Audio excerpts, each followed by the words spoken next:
Salam para sedherek ingkang dipun tresnani Gusti. Sugeng pinanggihan malih kawelian kula Abid Nego Sugianto wonten ing channel Abdi Gusti.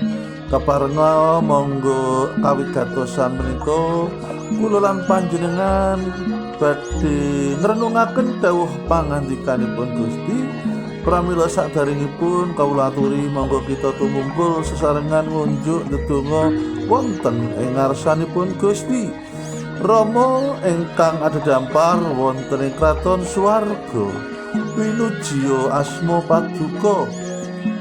Sedaya puji syukur kawula unjukaken ing ngarsa Paduka kawigatosan menika awit sedaya wekdal ingkang sampun Paduka paringaken dumateng kawula sami ing kawigatosan menika badhe ngrenungaken dawuh pangandikan Paduka pramila Roh Kudus ingkang anganti adicara menika supados menapa ingkang badhe kawula renungaken nggih menika dawuh pangandikan Paduka saged dadosaken satunggaling kegiatan panglipuran semanten ugi ngemutaken kangge kawula sami. Sedaya puji syukur kawula unjukaken wonten ing ngarsa Paduka ing asmanipun Gusti Yesus. Amin.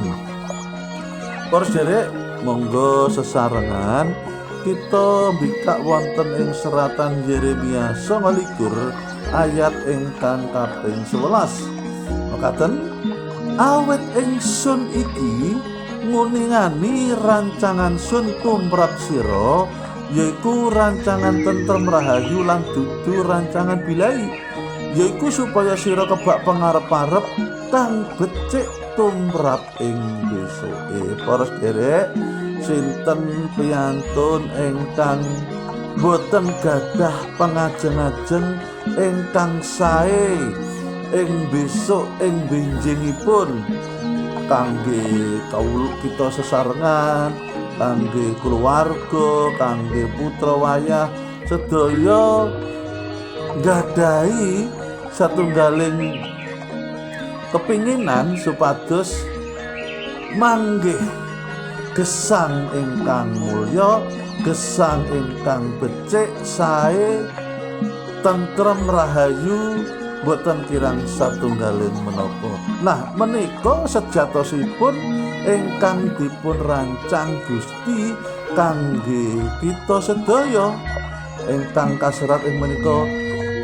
Awit ingsun menika inggih Gusti Allah ingkang kawula lan kita sedaya manembah wonten ing ngarsane Gusti Yesus, nguningani, ngerteni, mangertosi rancangan sun, rancanganku, rancangane Gusti tumrap sira kangge kula lan panjenengan, yaiku rancangan tentrem rahayu lan dudu rancangan bilahi. Pramila mbok pilih wonten para sedherek ingkang sakmenika nggadahi rumaos gesang menika kok awerat sanget. Gesang menika kok kebak ing kesisahan, kebak ing bebendu utawi kaweratan-kaweratan lindunipun. Nanging sumangga kita sami ngugemi menapa ingkang dados dawuh pangandikanipun Gusti. Pramila monggo ing gesang kita sedaya tansah nglampahaken, nindakaken menapa ingkang dados pangandikanipun Gusti. Pramila menawi kula lan panjenengan tansah nindakaken menapa ingkang dados pangandikanipun Gusti ingkang kaserat wonten ing kitab suci, pramila sedaya rancangan Gusti menika badhe diparingaken kedadosan dumateng ing kula lan panjenengan. Gesang kula lan panjenengan pramila sampun mirsani menapa ingkang nembe kita sandang sakmenika, ananging kula lan panjenengan kedah nyepeng lan pitados menapa ingkang dipun paringaken Gusti, ingkang dipun rancang dening Gusti nggih menika gesang tentrem rahayu boten kirang satunggaling menapa ing besuke kangge kita sedaya, kangge keluarga kita, kangge putra wayah kita. Pramila sampun gadhahi raos wasumelang, sampun gadhahi raos ajrih menapa ingkang kedadosan ing benjinge dhateng gesang kita sedaya, awit Gusti ingkang sampun paring pangandikan wekdal menika mbok bilih rancanganipun Gusti tumrap kula lan panjenengan nggih menika rancangan tentrem rahayu lan sanes rancangan bilahi supados kula lan panjenengan nggadhahi lan kebak pengajeng-ajeng kang becik ing gesang benjingipun. Masa depan kula lan panjenengan menika dipun rancang Gusti masa depan ingkang sae, masa depan ingkang kebak kamulyan.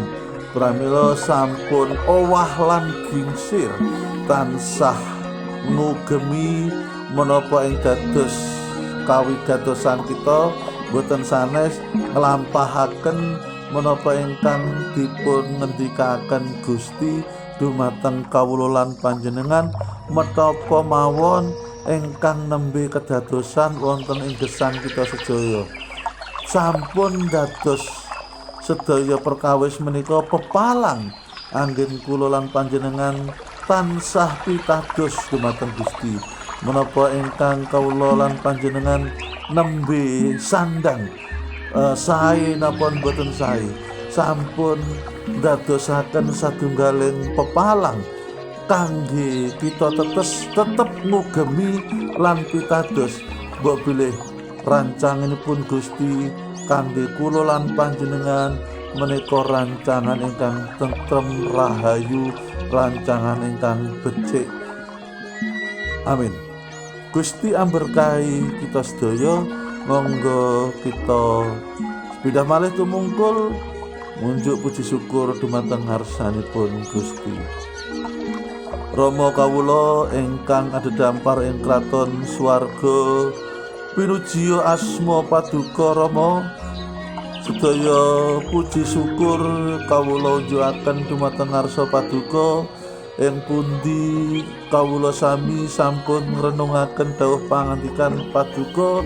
Mbok pilih kawula sami nggadhahi satunggaling gesang ing kang sae wonten ing benjangipun amargi paduka ingkang sampun ngrancang sedaya gesang kula lan para sedherek sami menika nggadhahi gesang ingkang kebak tentrem rahayu boten kirang satunggaling menapa awit panjenengan ingkang tansah anganti gesang kawula sami.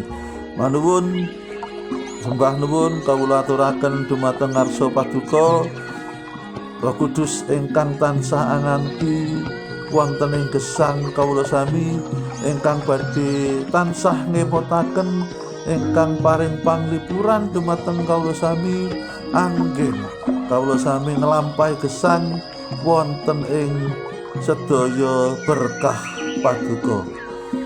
Sedaya puji syukur menika kawula unjukaken wonten ing asmanipun Gusti Yesus. Amin.